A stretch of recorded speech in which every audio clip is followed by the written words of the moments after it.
Hello YouTube, this is the Dbtgamer Show, episode 189, and today I'm going to review Digimon World 2003, or for you American viewers, Digimon World 3.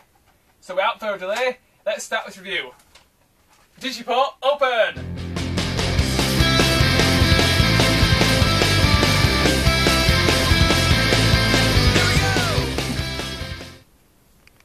Right, okay, that's my PlayStation 2 setup.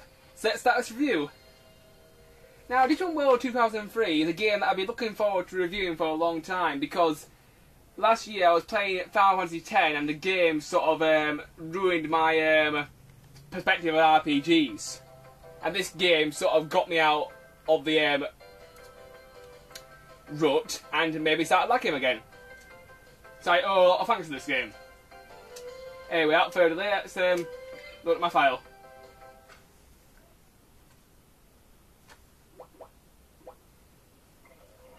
This is one of the FMV cutscenes in the game. This is the only one I'm going to show. I just wanted to show how impressive the graphics are in this game.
Right, now that cutscene's over, I can start the review. First, let's give me the story for this game. The story for this game is pretty good, although the story does borrow a lot from Pokemon. Basically, in the not too distant future, you play as a character known as Junior, and Junior and his friends are going to an arcade one day to play an online MMO called Digimon Online, and they get transported into like a virtual reality sort of world, and as they're playing the game, they're having quite a lot of fun. But eventually they find out about a character called Lucky Mouse who has been hacking the game and causing all sorts of problems. But all the things with Lucky Mouse aren't exactly as they seem, which is kind of a spoiler, but I won't say a bit more about Lucky Mouse because it spoils the story a bit more. And later in the game, you find out that that not all the problems with the online game were to do with Lucky Mouse, and instead, a group of terrorists called the AOA, or like to call them, Arsehole Official Association, because they are, they want to sort of bring down Digimon Online because they're evil. And their plan for bringing down Digimon Online is basically... I could not make this any more insane if I tried. They have this giant robotic boat thing, which has more guns than any Gundam on the planet. And they're going to use that to basically nuke the town where the server is for the online game. And not only is this thing a giant boat, it can transform into a giant Digimon, which can do twice the damage that the boat can do. Guys, wouldn't a computer virus be more sufficient? Seriously, a giant boat transformed into a giant Digimon that caused a nuclear blast. Where did they come up with this stuff? And once you stop that evil threat, it's on to the real final boss of the game, an evil Digimon called Dbtgamer who wants to escape the servers and take over the world. That's the basic analysis of the story. Now, what does that mean by this game's story being very similar to Pokemon? Well, Exhibit A, you got the evil group of terrorists. Example, Team Rocket. In Pokemon, in this game, you got the AOA. Exhibit B, in this game, you collect badges, just like in Pokemon. And there you go, that's basically where this game borrows from Pokemon, in my opinion. Next, let's go on to graphics. The graphics in this game, I think they're really, really good. This game, the best way I can describe it is a mixed bag. The graphics you'll see most of the time are these absolutely gorgeous sprite graphics. It's like a nice nostalgia trip from the past. The best graphics you'll see in the game are the full FMV cutscenes, like the one I showed you at the beginning of the review. That will be the only FMV I'm showing in this entire review, because I don't want to spoil too much story. And all the FMVs are towards the end of the game, where the important plot points are. And there's one more graphic style, so let me just get into a battle and I'll show you it. The next graphic style is basically the PlayStation 1's best shot at making this look like Pokemon Stadium. So just give me a moment, I'll show you what I mean. Here we go, YouTube. As you can see, this does look very similar to Pokemon Stadium. I have to say, in the 3D battle mode, the game looks kind of blocky and with certain monsters on screen, but in most cases this could pass for a very early version of Pokemon Stadium on the PlayStation 1. Let's just finish this battle and I'll go on to my next topic.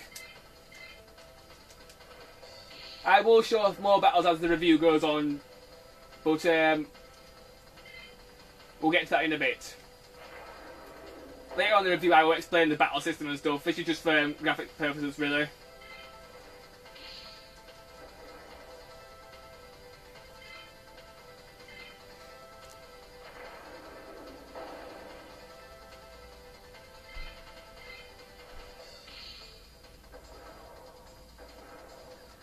Right, glad that's over.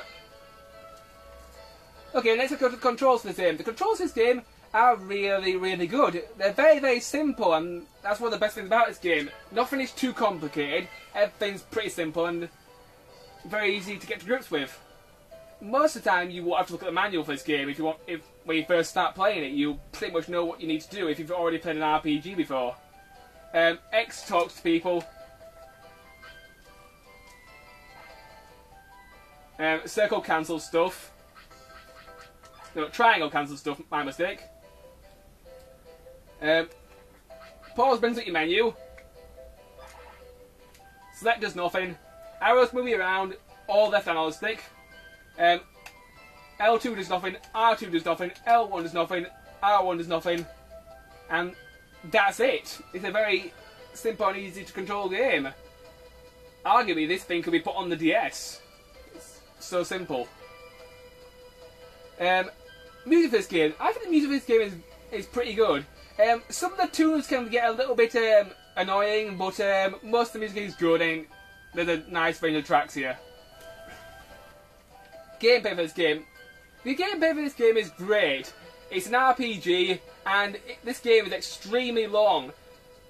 At the moment my timer is at 100 hours. Yeah, 100 hours. I suppose if you didn't do the side quests and the extra quests you could cut it down a bit, but this is a very long game and you'll need to donate quite a lot of time to it to enjoy it. And it's quite amazing that it's such a long game because it's only on one disc. Most RPGs I've seen that are really, really long are like on 4 discs, example Final Fantasy VIII.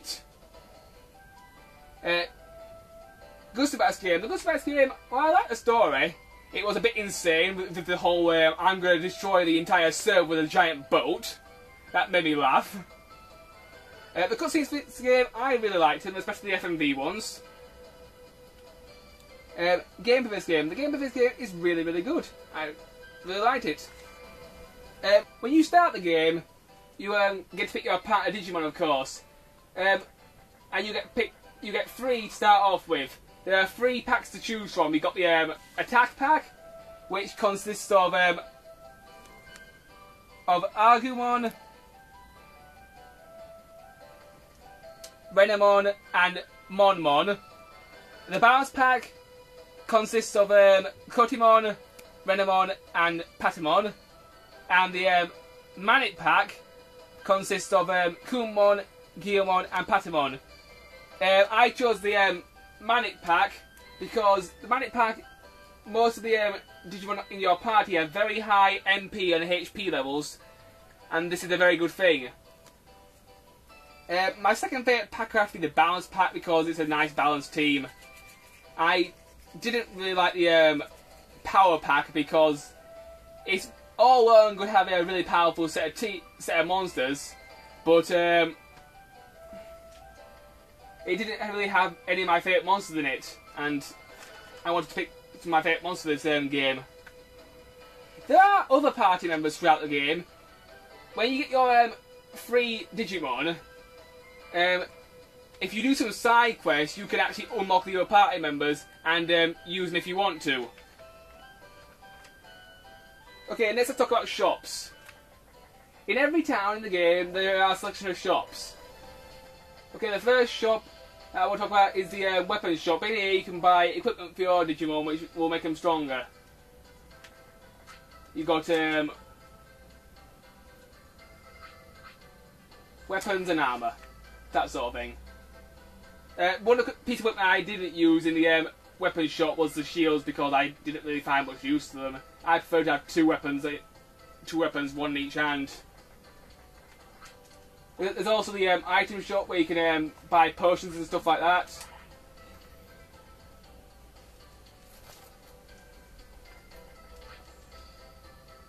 And there's also the accessories shop. The accessories shop is really important in the game because throughout the game you'll encounter status effects like poison and sleep and stuff like that. But if you go to the accessories shop, you can buy items which let you resist these status effects so that they don't happen as often in the game. And some accessories can be dropped by enemies. One that's really good, that's almost mandatory to the entire game, is Counter Crest, which I will talk more about later because it's pretty much rape on a stick.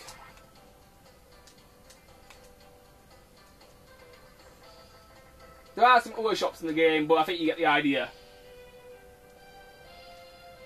Right, now that I've talked about shops YouTube, I'm going to find a battle, and I'll explain the battle system for the game. It's simple, but it can sometimes be complicated. So let's find a battle, and I'll talk about it then.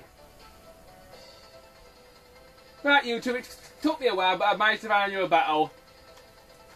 So let me just start explaining the battle system. The battle system for this game is a simple turn-based sort of thing, just like in Pokemon. And you've got several options where you start the battle up. You've got Fight, Technique, Digivolve, Tag, or Item, or Run. Fight just normally attacks the monster. Technique uses like a special move. For this monster I've got Mega Tornado, Mega Heal, Stealth Storm, Giga Heal, and Hypno Nebula. Digivolutions, and Tag uses its party member, Item uses items, and Run runs away. The run doesn't always work, it's like in Pokemon, it's basically hit or miss if it works or not. Right, I'll just show off a few things. Your enemy's health bar is top left hand corner, your health bar is top right hand corner. The blue blobs underneath your health bar, they tell you how many Digimon you've got left. If they're blue, you Digimon at full health. If they go to green, you've lost a bit of health. And if you go to red, some of your Digimon are in danger of dying. Underneath that, we have the blast bar. The blast bar, well, it's basically your limit break in Final Fantasy VII. If you get damaged enough, this bar will eventually fill up, and once it fills to the top, you can do a Blast Digi Evolution. And basically, a Blast Digi-Evolution is where you shall Digivolve into the next form that's above you, and you're able to pull off your strongest attack in that form without using any MP at all. And eventually, after a few turns later, you run out of power, you go back to the previous form you were in. Sometimes, if your monster's already in its Mega form, it will Digivolve into something completely different that's not even part of its evolution list. But it's a very useful mechanic, I really like it. It's got me out of a few jams, I have to say that. Right, let's show off a few things of the battle.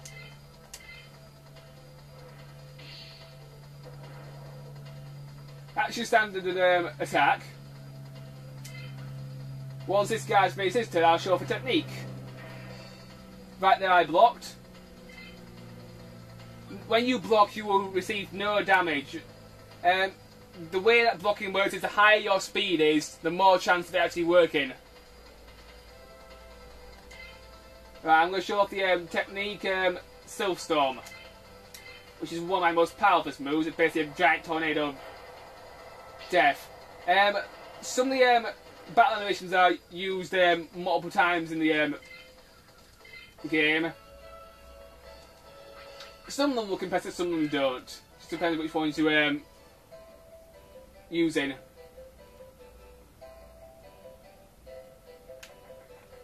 Just find a battle and I'll show off the next thing I want to show off as far as battle's concerned. Right, here we go, battle number 2.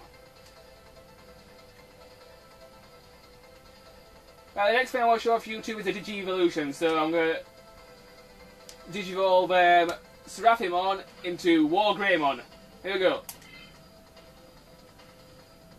One of the best things about this game is all the fan service it does, and a lot of the Digi-Evolution's animation look like the ones from the actual TV show. Now, you may be asking, how have I got Patamon to Digivolve into Wargreymon? Well, each Digimon has an evolution tree, and you can Digivolve certain Digimon into certain monsters. I'll explain more about the evolution trees later in the review when I get onto that.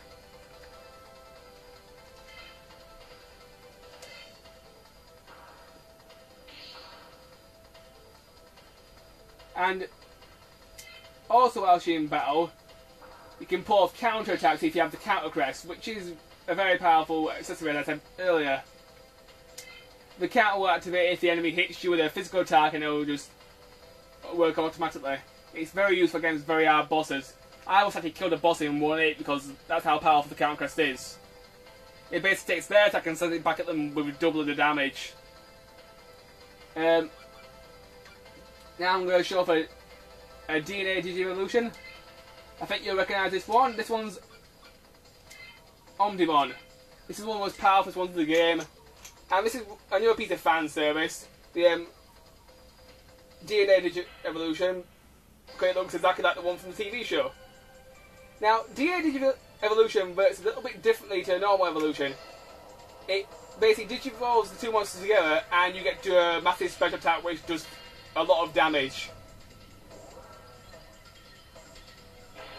These are very useful for getting bosses, although they do drain a lot of MP out of both monsters.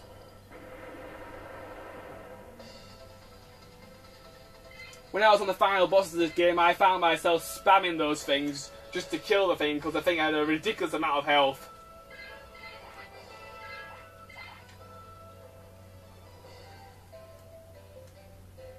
Alright, that's basically what I need to say about Battles YouTube. On to my next topic. Okay, let me just talk about bosses for a little while. The bosses in this game, some of them are really, really difficult, and some of them are really, really easy. One of the things that makes the bosses really easy is the counter crest. The counter crest is one of my most favourite equipments in the game because it basically lowers the game's difficulty by quite a lot. If you play the American version of this game, Digimon World 3, the counter crest is even more broken. Because in Digimon World 3, the counter crest almost works 100% of the time. Whereas in Digimon World 2003, the English version, they sort of nerfed it a little bit and it doesn't work as often as it used to do. which is good because this thing is already overpowered to hell anyway, as far as equipments go. But all in all, I thought the bosses were very good, and most of them were pretty challenging. There's even some optional bosses in the game, and if you do seek out the optional bosses, you will be rewarded with mucho dineros. But I'll talk about the rewards that you get from them when I talk about optional bosses later on. Now let's go to the Digimon Lab and talk about that. In each town there will be a Digimon Lab which you can go to. The Digimon Lab won't always be in its own build, it might be in the inn or something. Right, in the Digimon Lab you can do quite a lot of things, so I'll just go through them one by one.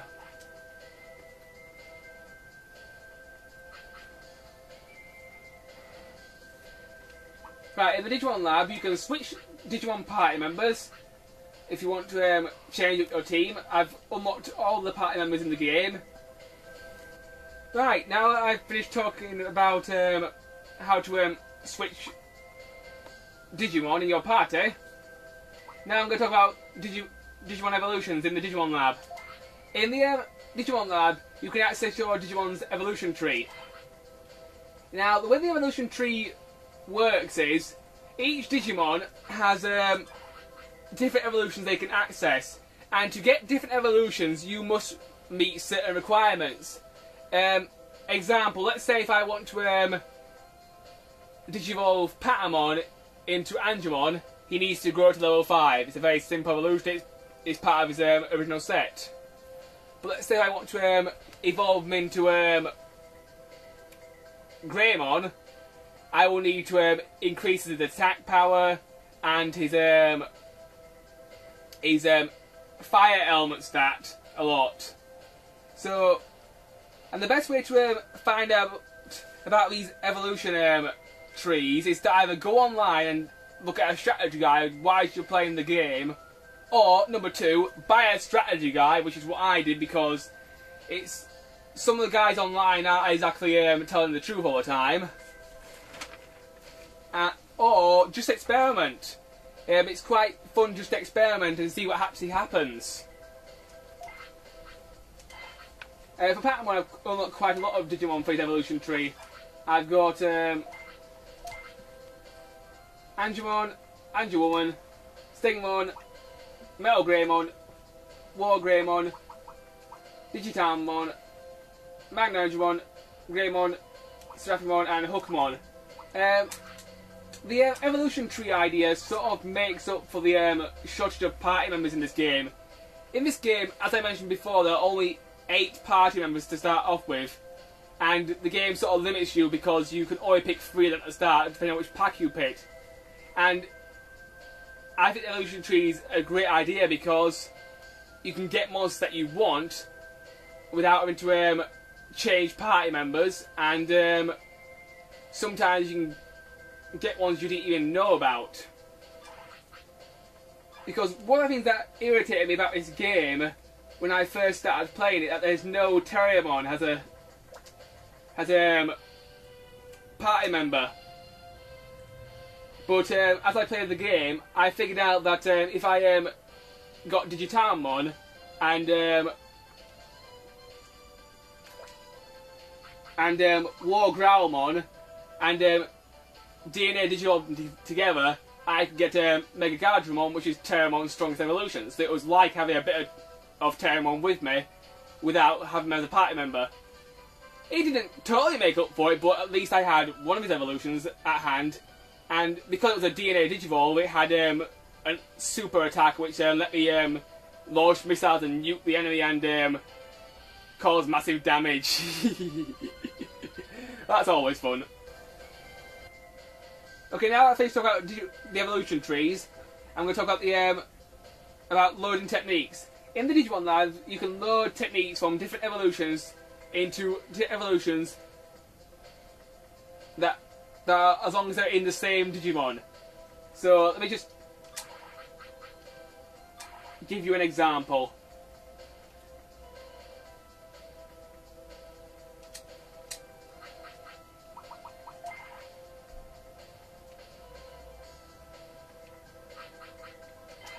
Right, here we go. These are Wargamon's techniques. He has Flame Lance, Flame Breath, Rising Fire, and Twin Missile. And if I level Wargreymon up to a certain skill level, he will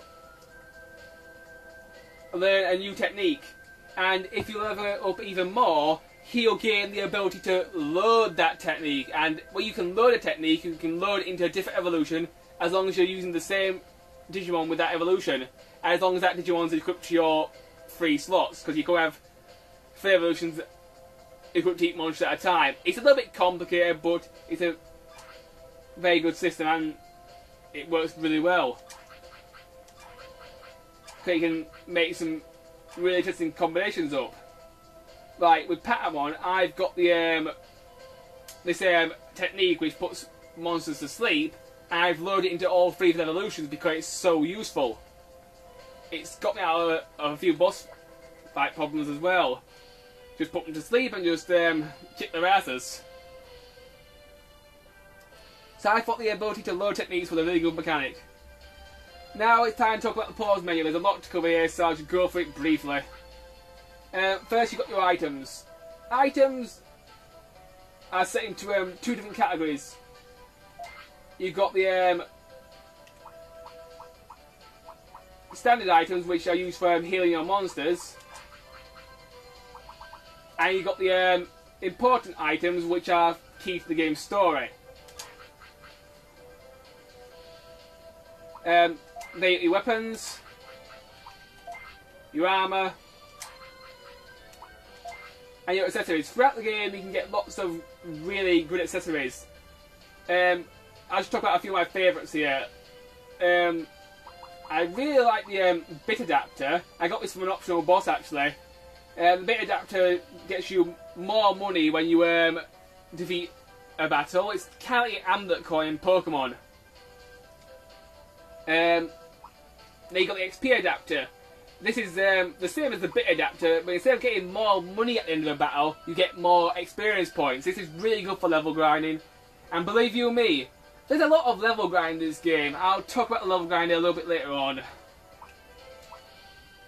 And also, here's the counter guess, my favourite accessory in the game because it's just so powerful and it's just really, really helpful. This is one of the more difficult accessories to get because, well, you have to stay it for an enemy. My Digimon Guillemon has a technique called Picking Claw, and he can use that to steal items, and this is one of the items that I stole from an enemy. And it's just absolutely mandatory, it's definitely worth getting.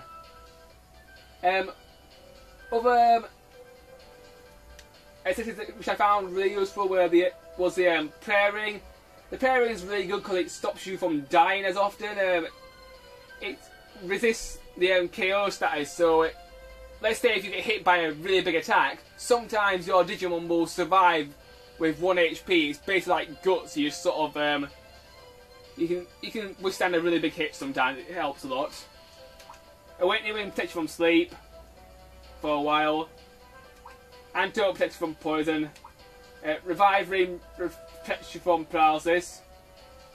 And Sober Ring stops you from being confused. That one's quite useful because confusion can happen a lot in this game. It can be really annoying as far as the stat aspects go. That's pretty much for items. Let's go on to the other thing. Sort. Sort is just basically change your party members around. I don't really need to say anything else about that.